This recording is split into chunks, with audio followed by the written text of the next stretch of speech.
Well, hello, everyone, and welcome back to another incredible one-on-one here with Jerry Hall. It's been a while since my last video, probably about a year, but I intend to kick off my interview series again this year. Have a lot of great guests coming up, and today we're going to start with a good buddy of mine from Digital Asset News. That's right, Rob's in the house. If you've been a follower of Rob for a long time, some of this may not be that new information, but I think it was very insightful to Rob's beginnings, what Rob's been trying to build, and most importantly, we share a lot of the lessons we've learned along the way. It's been an interesting evolution for me as an investor, and for those of you that have been subscribers, I'm sure your own journeys have been just as interesting. If you're new to the channel, I'm going to encourage you to go ahead and take a second, hit the subscribe and the notification bell.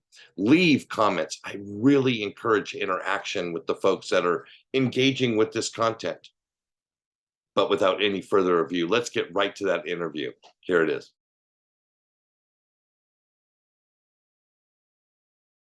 So Rob, thanks so much for taking the time to sit down and have this interview with me. How are you today? Good. It's always fun times, Jerry. Always fun times. So one of the things I wanted to have, one of the reasons I wanted to have you on the show, everybody knows Digital Asset News. A lot of people tune in to get information about what's going on in the markets. But one of the things you don't generally have enough time to talk about, and I know you love it, is the learning process of trying to understand markets. We'll call it you developing a financial literacy, understanding what's going on. So take us back. Take us back to when you started to have an understanding of money and how that view or perspective has changed over time and over different things that you've gotten yourself involved in. See, like in the beginning, no one really tries to understand money in the way that the world works, because you go to school and you're sitting at a desk, kind of like in the industrial age.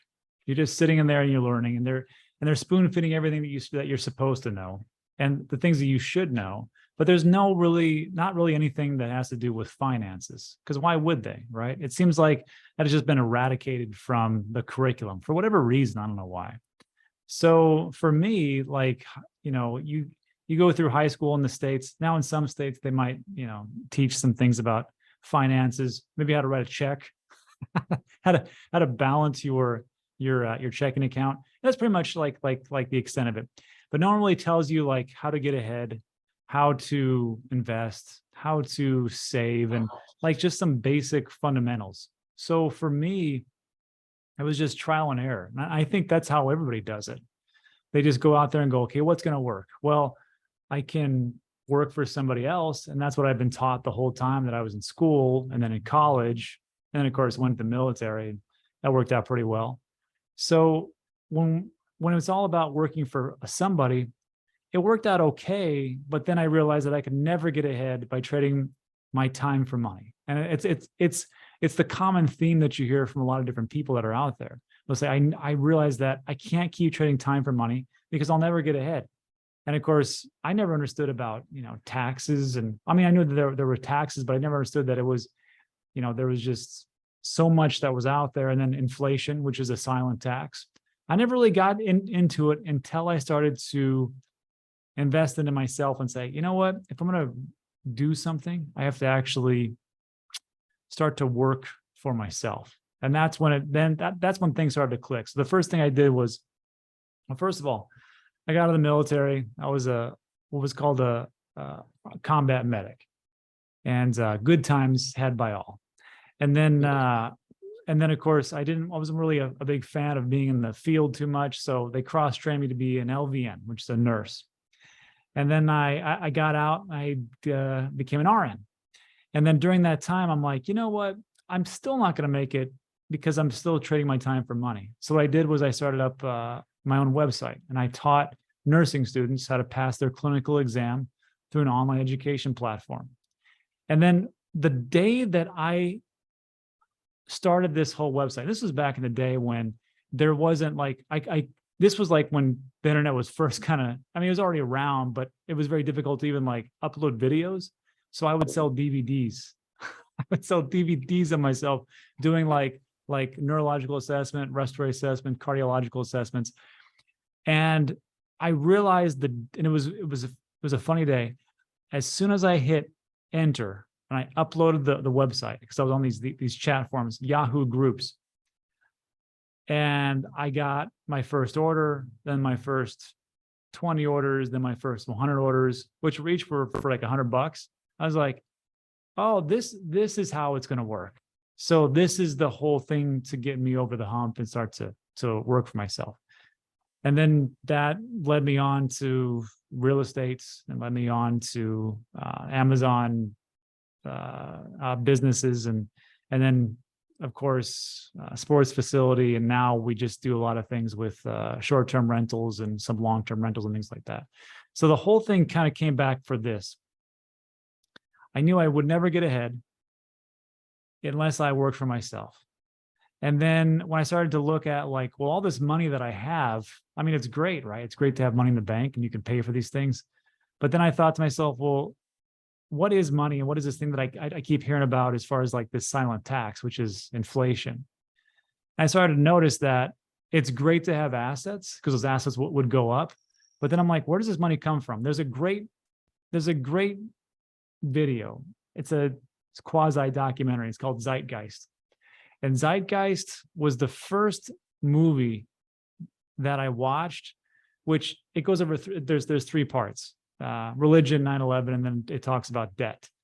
And the thing that, and I stole this phrase from it, it says, the Federal Reserve is as Federal Express. Because I had never understood that this was not a government agency and that everything was built on debt. It was backed by debt. The dollars that it rolls out, we can never catch up. And of course, inflation keeps going. And then as time goes on, we see that this inflation that we keep having, it's just nothing more than governments printing or the debt that the government actually accrues from whatever the different spending they do. So that's pretty much like my whole journey in a nutshell. And that's what led me to Bitcoin, crypto, and digital assets. Wow, that's fascinating. I had my story is, I'll make it super short.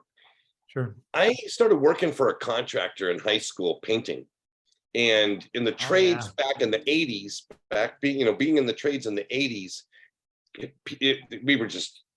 we were experiencing that whole Reaganomics thing. It was just people were getting home loans easier than they ever got before. So a lot of construction was going on. I was making a lot of money at a young age. Yeah. But I realized the dude I was working for was making a lot more money.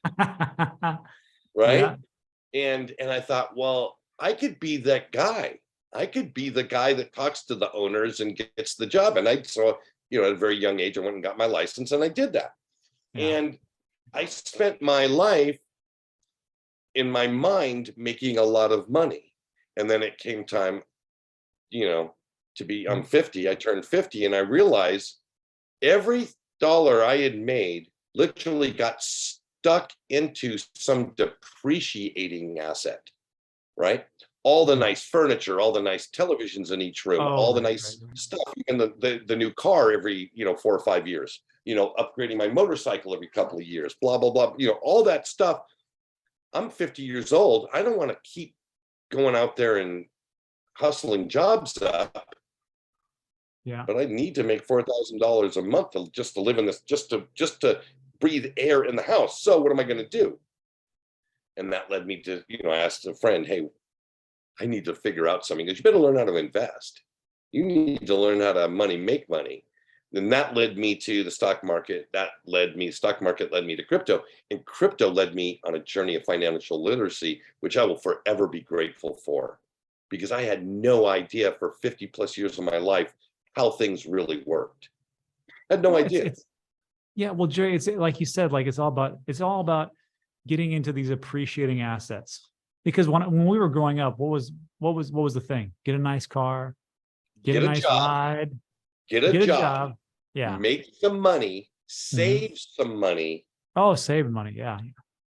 But what you wore, what you drove, and who was on your arm in my worldview, my high school years were in the 80s. that was the deal. You know, you wanted to live either the Bon Jovi video lifestyle. That was one hope and dream I had. Yeah. Or the Wall Street movie, the Gordon Gekko. I want, you know, but even then, looking at that and seeing those kind of people that I would love to have emulated, I had no idea how to do any of those things. I realized how scared I was at 50 when I got back into the stock market, and it was like, I don't know how to value a company. I don't know when I'm listening to CNBC if what they're saying is good or bad. I mean, I can tell by their context, hey, they're high on this, they're favorable on this or not, but I don't, all the financial speak, the terminology, I don't understand any of it. Yeah. So Yeah. let me ask you, what are some concrete tools that Rob has in his toolbox that you use to figure shit out?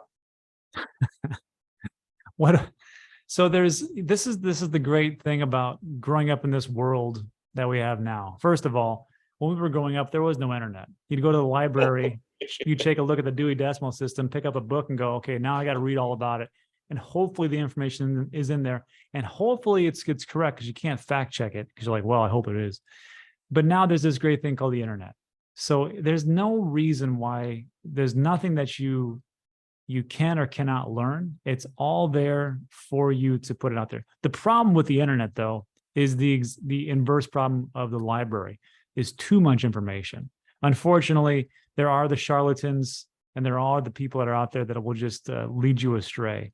But I mean, as far as like finances, there are some basic principles that you always want to follow, which is don't invest more than you can afford to lose. We talk about this on my show all the time.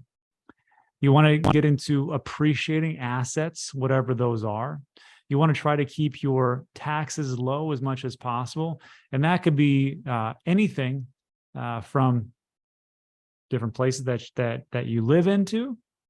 If you're in the United States, first of all, I don't understand why you're in these super high taxed areas, like say like in California, if you can get away with it and just move out someplace else, and all of a sudden you have a 20% raise, you're not getting taxed to be the craziness. And then of course, these assets that you have, you know, hopefully they are the appreciating ones and not the depreciating ones that you are. And of course, you can take a look at those. What is your car worth right now as opposed to when you drove it off the lot? Inversely, take a look at what is your house worth as opposed to when you actually bought it? What is your, I mean, you could even take a look at land, your business, if you have a business, or even your crypto. And right now, that's probably not a great example as far as like your crypto, because if you bought in 2021, obviously you're down, you know, pretty far. But if you look at on the continuum of how much it's appreciated, we don't know where it's going to go, but there's a good chance if you're investing in the right things that it will appreciate as time goes on. So these types of things I always look at and go, what are the appreciating assets and how can I get out of the trap of the depreciating assets? And heaven forbid, I don't want to put my money and just have it not work for me by sticking it into a savings account, which is what my grandmother and grandfather told me to do. Graduate from high school, get a great job, work there 40 years, get a pension, save as much as you possibly can. You're set for life, kid. And that was like probably some of the worst advice you could probably get as far as financial literacy moving forward. But only because of your circumstances. In their circumstances, it was great. True. Because they could do that. I mean? There was jobs that would do that. Exactly. And there were pensions and there was a gold standard and money. If they said you had to have $20 for every ounce of gold, then there was only $20 for every ounce of gold. It wasn't until they started moving that scale around, and they have done it a lot. So, I mean, don't get me wrong. I do not believe that the gold standard was the end all be all of monetary policy, but at least there was some governors and some restraints. So your grandparents could get a job, could have a pension, and could live a quality of life in their retirement based off of saving and a pension alone. You and I can't. No. Those days are gone. I don't think they'll ever come back again.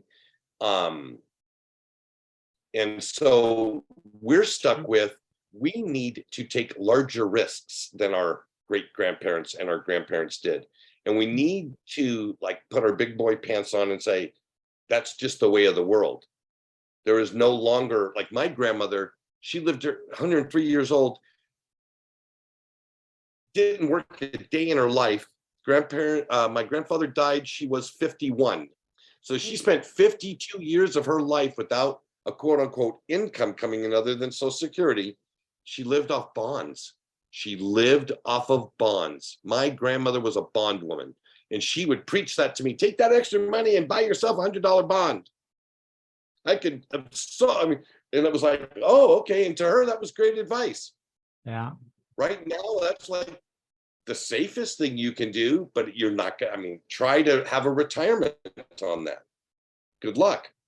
Yeah, it is safe, but I don't know what bonds are hitting at right now, but if you could, dude, I mean, they're back. They're back in fashion. 4%, baby, 4.5. yeah, I was gonna say between 4 and 6%. But remember, like, I mean, just what, 3-4 years ago, you're looking at below subpar 1%. So like, who would do that, right? But now you got 4%, and then like some short-term T-bills are even higher than that. Yeah. So, I mean, in all honesty, I mean, it's like maybe everything does go through a cycle. Maybe everybody's correct. Well, I can tell you, this is my outlook. Until monetary policy changes, we're going to continually be up against one thing, and that is this ever repeating cycle of refinancing. There's right. $750 trillion of global debt.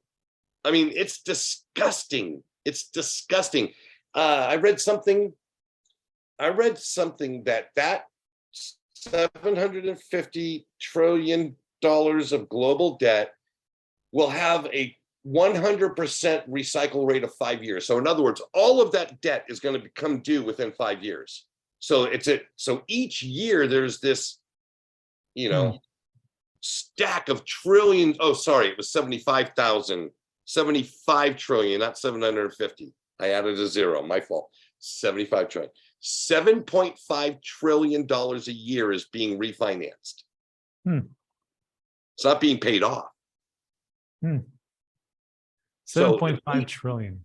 A year needs to be refinanced, and like 80% of that is in the US dollar. Yeah, so you have to take a look, like how many countries will default?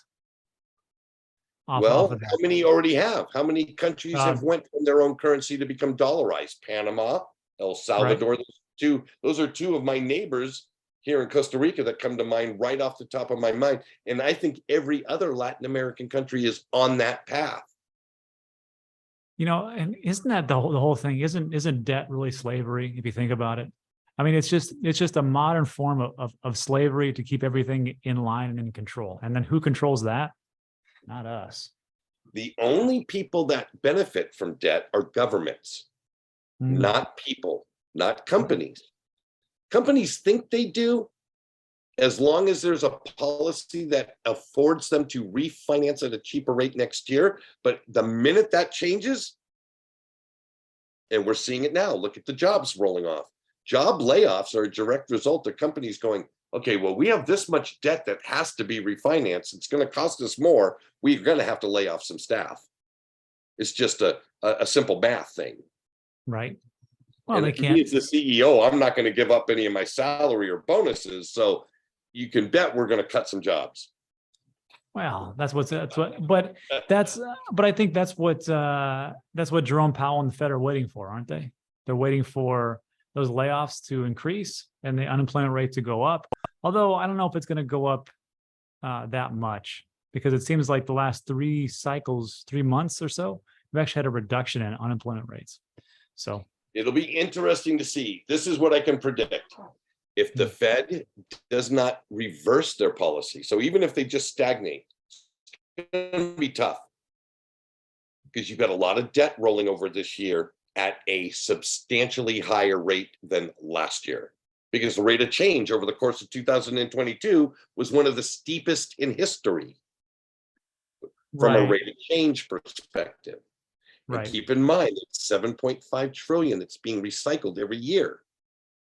What are the consequences of not being able to pay that off? Let's not get too much in the weeds though, because of the what's going on today. Because somebody watching this 2 years from now is going to Who go, cares? Yeah, this is "Thanks." crazy because now we've got as a, Guam is the world power. I don't know what they're talking about. Who knows? They Yeah. got their Guam dollar. They did Yeah. a fork of Ethereum. Uh, Exactly. so one of the things I thought that I've always really found interesting about you is you've been a dollar cost averager into appreciating what you believe is appreciating assets, and Mm. you actually have an understanding of the way you want to conduct your own personal portfolio, and you share that a lot. So let's recap that for the folks that maybe have not put together 2 years of Dan videos to understand that, but want to get it right here, right now. Oh, it's very simple. Like, you know what? We just did this show. It was me and Ben into the cryptoverse. 2 years from now, I'm pretty sure he'll be around. Guy from Coin Bureau, pretty sure he'll be around too. And the very first question was, are you buying or are you waiting? And both of them said, we're just waiting because we don't know what's going to happen. And that's it. And because they think that, the macro environment. I said, I'm still dollar cost averaging. And this will be interesting. Like if somebody watched this in 2, 3, or 5 years, maybe I'll be wrong, or maybe I'll be right. I don't know. So like in 2022, I just continuously dollar cost average. And the reason that I did it was because I knew that after an all-time high in a cycle, things go down. It happened, the all-time high for the 4-year cycle for Bitcoin, 2012 was the halving, 2013 was the all-time high, and you had a dip and a reset in 2014, 15. 2016 was a halving, 2017 was an all-time high, 2018 was a huge, massive dip, and then 2019 was the reset. 2020 was the halving, 2021 was the all-time high, 2022, massive dip and a reset. And I just said, well, I want to keep dollar cost averaging, but not as much as I used to before. Because before, like I've been in since 2017, I dollar cost average a pretty hefty amount in 2018 and 19, and some in 2020. What I want to do now is just go, okay, I think things are going to go lower. I think it's going to be more awful. Instead of me putting in, let's say $400 a day into Bitcoin, I'm going to do what's called micro DCAing. I'll buy $40 worth of Bitcoin. And we saw Bitcoin's price go from over $40,000. Again, in 2, 3 years, maybe this won't be anything, or maybe it'll be like extravagant. $40,000 down to 30 to 20. And in November of 2022, we hit a low of like 15,700, somewhere around there. So I was just dollar cost averaging the whole way. And then, but not as much as I used to. And then that was every day. And then like blue chips, like in Ethereum, I would dollar cost average every couple of days. And then there were some other ones, like some layer 1 solutions, which would be like the Cardano, the Avalanches, the Cosmos, those type of things. I would do it like once a week, Algorand, stuff like that, because I don't know. And if I would have just waited, I think until now in 2023, maybe it would have been a better choice, but I'm just too stubborn because in my mind, and you'll probably hear this when you're watching this video later, is you'll probably hear how so sure people are that something's going to do this thing. Bitcoin, we were so sure it would go over 100K in 2021. It didn't. It hit 69. We were so sure Ethereum was going to hit 10K. It didn't. It hit almost like maybe $5,900. We were so sure of these things, and it never happened. And now we're calling for hard recession, or maybe even a soft recession. We're calling for that the Fed's is not going to pivot. They're going to keep these rates high. We're talking all these things, and I'm like, I don't know if it's going to happen. So for me, over the next 2, 3 years, I'm just going to do the same thing I've been doing and just keep buying along the way. And then maybe I'll be proven right. I'm not for sure. But it was just like I remember buying Cardano in 2018 for 2 cents and 3 cents. And when it went at $3, I was like, well, that's pretty cool. I remember buying Ethereum at like 100, 120 bucks. And then it went to like 5,000. I'm like, oh, that's okay. I remember buying Bitcoin at 3,900, 5,000, somewhere around there. And then it went up to see, I'm like, well, that's pretty good. So all these things that I'm doing, I know that I'm going to screw up, and some of these are not going to be the big money makers I think they are. And I always say, there's this term I say, it's a dash of salt. A dash of salt is, there's two projects out there. Dash was going to be the next Ethereum killer and was going to maybe potentially flip Bitcoin, and it did absolutely nothing. And if you, yeah, and even if you dollar cost average into it, you're still underwater. And then there's another one called Salt, which was Salt Lending, which was going to be the next big thing as far as like a lending centralized platform, and did absolutely nothing. It just peaked at like, oof, it was over, I think it was over $11, $12. Now it's in the pennies, and it just looks like a big flash in the pan, straight down, flat line, just like you'd see like an EKG and somebody passes away. So, I mean, that's essentially what those are, dash of salt. And I always think about that because I think to myself, the things that I'm investing into, I'm going to screw up some of those.